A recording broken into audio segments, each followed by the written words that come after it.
Dear children, good morning. So we were discussing chapter second.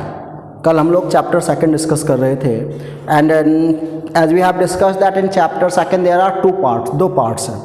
In first part the author is describing about Evelyn Glennie, while in second part the author is describing about उस्ताद बिस्मिल्लाह खान.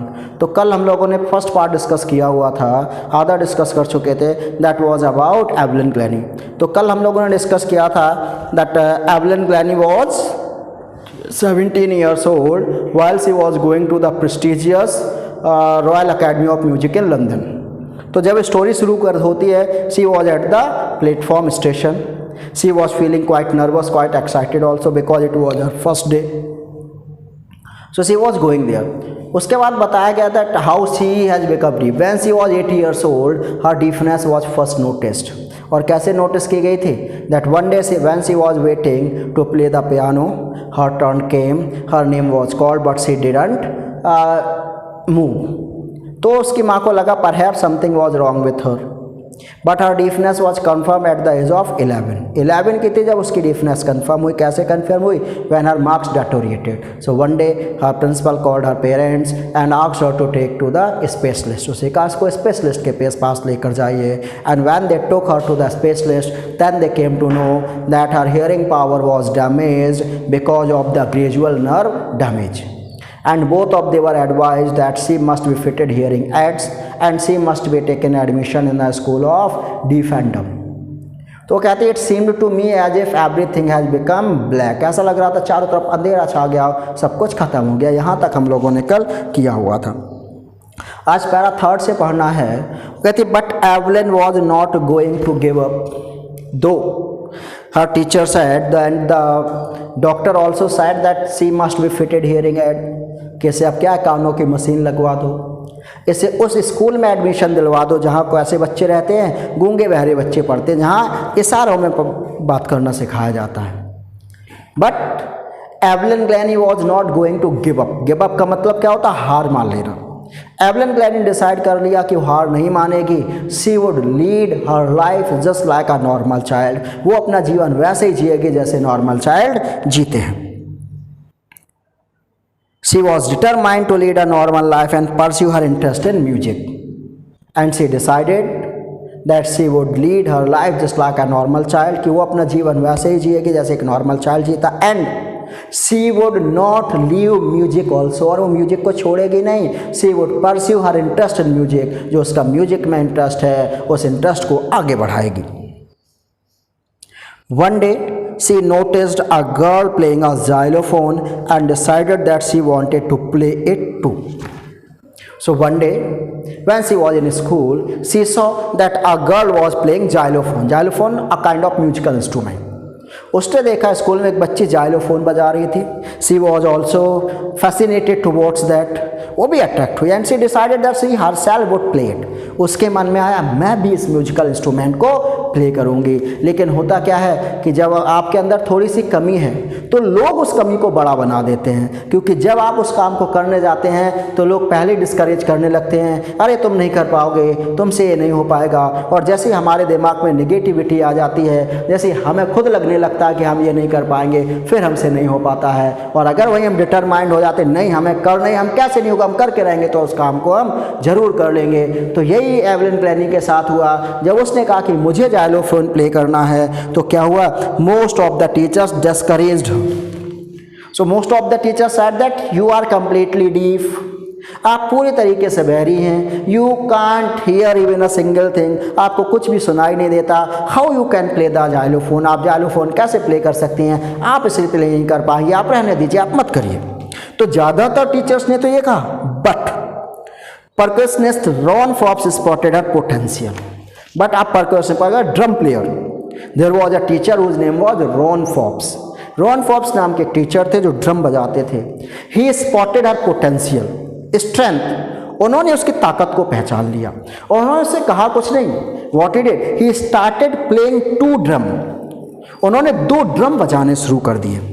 और कैसे? On different note. 2 drum लिए, एक बहुत तेज बजा रहे थे और एक बहुत ही स्लो बजा रहे थे. तो जो रॉन फॉक्स थे, ही स्पॉटेड हर पोटेंशियल, वो उसके स्ट्रेंथ को पहचान गए और उन्होंने बिना कुछ कहे 2 ड्रम को अलग अलग नोट में बजाना शुरू करा। एक में बहुत ही हाई नोट बजा रहे थे, एक में बहुत ही लो नोट बजा रहे थे। Don't listen through your ears, he would say, try to sense it some other ways. And what did he say to Evelyn Glennie?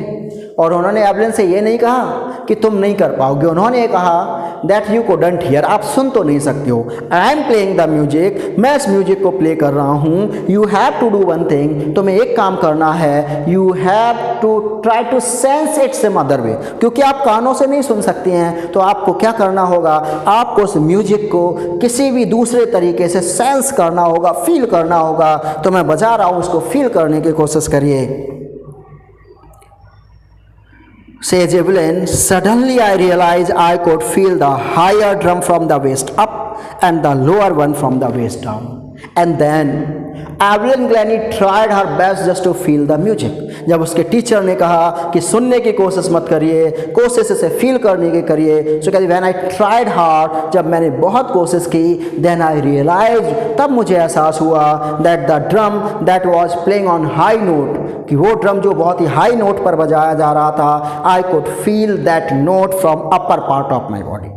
Waste के ऊपर के पार्ट से मैं उस हाई नोट को फील कर पा रही थी। And low note I could feel from the lower part of the waist, और जो स्लो बजाया जा रहा था वो कमर के नीचे के पार्ट से मैं फील कर पा रही थी। तो मैं उस म्यूजिक को फील कर पा रही थी जो रॉन फॉक्स बजा रहे थे। Forbes repeated the exercise and soon Evelyn discovered that she could sense certain notes in different parts of her body. And Ron Forbes repeated the exercise every day. अब daily यही होता था। She came there, Ron Forbes started playing drums, वो drum play करना शुरू कर देते थे, and he always asked her just to sense it. And pretty soon Evelyn Glennie realized, और बहुत ही जल्दी एवलिन ग्लेनी ने रियलाइज किया that she could feel that music from her different body organs, कि अपने अब अलग अलग बॉडी पार्ट से वो अलग अलग म्यूजिक को फील कर सकती है। I had learn to open my mind and body to sounds and vibration. कहती कान तो बंद थे, but now I learn to open my mind and body. लेकिन अब मैं उस म्यूजिक को कहाँ से फील करती थी, माइंड और बॉडी में, क्योंकि होता क्या, काम तो पूरा माइंड ही करता है ना।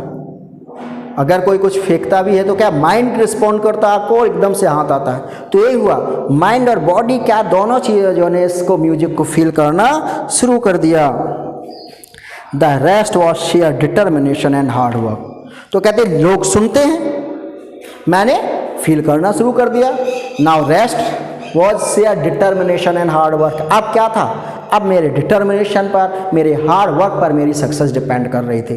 क्योंकि डिटरमाइंड अगर कोई व्यक्ति नहीं है, अगर मैं एक काम करूं 2 दिन करूं, नहीं हुआ तीसरे दिन कुछ लोग छोड़ देते हैं, और कुछ लोग डिटरमाइंड होते नहीं, मैं करके ही रहूँगा, तो उसको कर लेते हैं। तो एक तो बोले मेरे अंदर वो डिटर्मिनेशन मुझे चाहिए था, दूसरा हार्ड वर्क, क्योंकि जब हम कुछ अलग करते हैं, कुछ इम्पॉसिबल को पॉसिबल करना चाहते हैं, then we have to do hard work. तो यही कहती है, अब जो बाकी का काम था वो मेरे डिटर्मिनेशन पर, मेरे हार्ड वर्क पर डिपेंड करता था। She never looked back from that point onwards, and from that point, from that day, she never looked back, means she got success and success and success. उस दिन से वो music में बराबर successful होती जा रही थी। उस दिन के बाद से उसने पीछे मुड़ के नहीं देखा। She toured the United Kingdom with a youth orchestra, and by the time she was 16, and the time she was only 16 years old, जब वो 16 साल की थी, so she had joined a youth orchestra, एक बच्चों का ऑर्केस्ट्रा था, उसको ज्वाइन कर लिया। And along with that orchestra she got a tour of America also, एक अमेरिका का, यूके का, उसने यूनाइटेड किंगडम का उसने क्या किया, एक टूर किया। She has decided to make music her life, and now she had made up her mind. उसने अपना माइंड मेकअप कर लिया था कि इस म्यूजिक को अपनी लाइफ बना लेगी और म्यूजिक ही वही सब कुछ करेगी। She audition for the Royal Academy of Music, और जब उसने म्यूजिक को अपना लाइफ बनाने का डिसीजन लिया, then she decided to get education in that field. उसने कहा म्यूजिक में मुझे डिग्री भी चाहिए। So then she gave audition, उसने ऑडिशन दिया, क्योंकि जैसे स्कूल में आप रिटन एग्जाम होता है, म्यूजिक में गाना बजाना होता तो ऑडिशन होता है। So she gave audition to the Royal Academy of Music, जो लंदन की सबसे बड़ी म्यूजिक की अकेडमी थी, उस अकेडमी में उसने ऑडिशन दिया and scored one of the highest marks in the history of the academy. Though she was completely deaf, बिल्कुल बहरी थी, लेकिन फिर भी she scored highest marks in the history of the academy. जितने भी लोगों ने आज तक उस अकेडमी में ऑडिशन दिया था, उन सबसे ज़्यादा मार्क्स किसके आए? एवलिन ग्लैनी के आए। तो उसने एक हिस्ट्री बना दिया, आज तक इतने मार्क्स ऑडिशन में किसी को भी नहीं मिले थे जितने मार्क्स एवलिन ग्लैनी को मिले। She gradually moved from orchestral work to solo performances. Orchestra में क्या होता? ग्रुप ऑफ म्यूजिशियंस होता, सब अपना अपना प्ले कर रहे होते। But gradually she moved from orchestra work to solo performance, क्योंकि ऑर्केस्ट्रा में 20 लोग प्ले कर रहे हैं, कुछ कर रहे हैं, अगर एक थोड़ा सा गड़बड़ भी कर दे तो संभल जाता, लेकिन जब आप अकेले कर रहे हैं और उस समय गड़बड़ हुआ तो सब कुछ गड़बड़ हो जाएगा। तो यही था, अभी तक वो ऑर्केस्ट्रा में थी, ग्रुप में थी, लेकिन अब उसने डिसाइड किया that now she would give the solo performance, अकेले परफॉर्म करेगी। At the end of her 3-year course, she had captured most of the top awards. So she had studied 3 years in Music Academy of Royal Music Academy. 3 साल तक वहाँ पढ़ी, and in those 3 years, she had got most of the biggest awards of the academy. Academy के जितने भी बड़े बड़े awards थे, सारे अवार्ड्स उन 3 सालों में केवल और केवल एवलिन ग्लैनी को ही मिले। And for all this, Evelyn wouldn't accept any hint of heroic achievement. And whatever she had done, उसने जो कुछ भी अचीव किया, she said that this is not any heroic achievement. Heroic achievement से मतलब कोई बहुत ही बहादुरी वाला, कोई बहुत ही वीरता वाला, कुछ मैंने बहुत बड़ा अचीव नहीं कर लिया है। वो कहती if you work hard and know where are you going, you will get there. कहते if you know, if you work hard, अगर आप मेहनत करें, if you know where you have to go, अगर आपको पता है कहाँ आपको जाना है, then you will get success, तो निश्चित ही आपको सफलता मिल जाएगी। मतलब जैसे आपकी लाइफ में कोई गोल ही नहीं है, आपने सोचा ही नहीं हमें करना क्या है, और फिर हम मेहनत भी नहीं करते तो वहाँ पहुँच ही नहीं पाते। पहले तो आपको गोल सेट करना पड़ेगा। मैं क्लास 9th में ही है, कुछ बच्चों को फ़र्क ही नहीं पड़ता 70% आ रहा है, 80 आ रहा है, 90 आ रहा है, कोई उन्हें गोल ही नहीं है कितना लाना है, तो उस हिसाब से वो पढ़ाई नहीं करते। कुछ बच्चे क्या करते, गोल तो सेट करते, नहीं मुझे 90% लाना है, लेकिन उसके हिसाब से फिर हार्डवर्क नहीं करते, तब भी नहीं पहुंचते। कुछ क्या होते, वो कहते नहीं मुझे 95% लाना है, तो पहले वो क्या करते हैं, पहले डिसाइड कर लेते हैं मुझे वहाँ पहुँचना है, उसके लिए क्या करते हैं, after that they work hard, उसके बाद वो बहुत मेहनत करते हैं, और जब मेहनत करते हैं then one day they would reach there, वो जो उनका 95% का गोल है वो उसे प्राप्त कर लेते। तो यही कहती है कि अगर आपको पता है आपको कहाँ पहुँचना है, और अगर आप वहाँ पहुँचने के लिए बहुत हार्ड वर्क भी करते हैं, तो निश्चित ही आप वहाँ पहुँचेंगे। कहते यही मैंने किया, मुझे पता था मुझे टॉप का म्यूजिशियन बनना है, और वहाँ तक पहुँचने के लिए मैंने बहुत ही हार्ड वर्क किया है, और आज इसीलिए मैं ये हूँ। And she got right to the top, और वो कहाँ पहुँची, सीधा टॉप पर पहुँची। The world's most of after multi percussionist with the mastery of some thousands instrument, and now she has become multi percussion. Multi किसको बोलते हैं, मल्टीपर्पज, जो हर जगह यूज हो जाए। मल्टी परकशनिस्ट जितने भी म्यूजिकल इंस्ट्रूमेंट थे वो सब more than about thousands of musical instruments. हम लोगों तो का 20 म्यूजिकल इंस्ट्रूमेंट के नाम ना बता पाए, वो लगभग थाउजेंड्स इंस्ट्रूमेंट्स को प्ले कर लेती थी। And hectic international schedule, and now she was not only famous in UK but she got an international schedule. Hectic किसका बोलते हैं, बिजी, मीन्स इंटरनेशनल लेवल पर परफॉर्मेंस देने लगी, और बहुत ही बिजी रहती थी, वो कभी भी फ्री नहीं होती थी। It is intriguing to watch Evelyn function so effortlessly without him. It is intriguing. It is quite fascinating. बहुत ही अच्छा लगता था एवलिन ग्लैनी को परफॉर्म करते हुए देखना, और ऐसा लगता है जैसे उसे कोई अफोर्ड ही नहीं कर पा रहा। जब वो परफॉर्म करती थी तो कहीं से भी ये नहीं लगता था कि उसे सुनाई नहीं देता है, बिल्कुल एफर्टलेसली, बहुत ही आराम से वो प्ले करती थी। In our 2 hour discussion she never missed a word. कहते 2 घंटे तक मैंने उससे डिस्कस किया, और उस 2 घंटे के डिस्कशन में मुझे नहीं लगता मैंने जो कुछ भी कहा उसने सबको सुना, एक भी वर्ड उसने मिस नहीं किया। कहते man with bushy beards give me trouble, she laughed. हंसते हुए कहती है कि आपसे नहीं, मुझे उन लोगों से दिक्कत होती है जिनके चेहरे पर बड़ी बड़ी लंबी दाढ़ी होती है। क्यों? इट इज़ नॉट, जैसे नहीं कुछ लोग लिप रीड करते हैं, जो लोग बहरे होते हैं उन्हें एक लिप रीडिंग सिखाई जाती है। लिप रीडिंग में जैसे जो कुछ भी हम बोलते हैं होंठ उसी हिसाब से चलते हैं, तो जो लिप रीडर होते हैं वो आपके होंठों को चलने से समझ जाते हैं कि आप क्या कह रहे हैं। तो उसने यही कहा कि मुझे उन लोगों से दिक्कत होती है जिनकी दाढ़ी बड़ी होती है। दाढ़ी बड़ी होती है तो होंठ उसमें छिप जाते हैं, जब छिप जाते हैं तो प्रॉपर होंठ दिखते नहीं हैं। तो यही कहती है it is not just watching the lips, it is the whole face. क्योंकि केवल लिप्स देख के मैं नहीं समझती हूँ वो क्या कह रहे हैं, बल्कि पूरे चेहरे को देखकर मैं समझ पाती हूँ वो क्या कह रहे हैं। स्पेशली द आइज, और स्पेशली आइज को देख के मैं समझ जाती हूँ वो लोग क्या कहना चाह रहे हैं।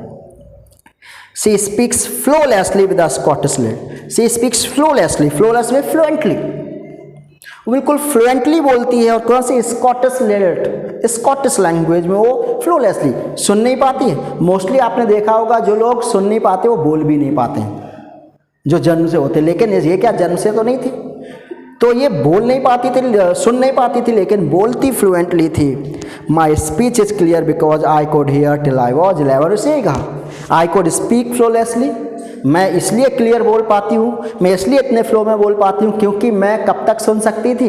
11 साल की एज तक बस सुन सकती थी। She says, but that doesn't explain how she managed to learn French and master basic Japanese. लेकिन स्कॉटिश तो उसने 11 साल की उम्र तक पढ़ी थी, सुना था तो इसलिए बोलती थी।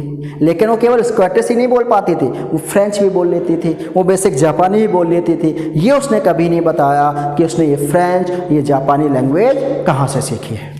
बाकी का बचा हुआ हम लोग कल डिस्कस करेंगे। आज 2 क्वेश्चन आप लोगों ने कल कर लिए होंगे, बहुत ही सिंपल था। आज उसी में सेकेंड पार्ट का 3rd क्वेश्चन आप कर लीजिएगा।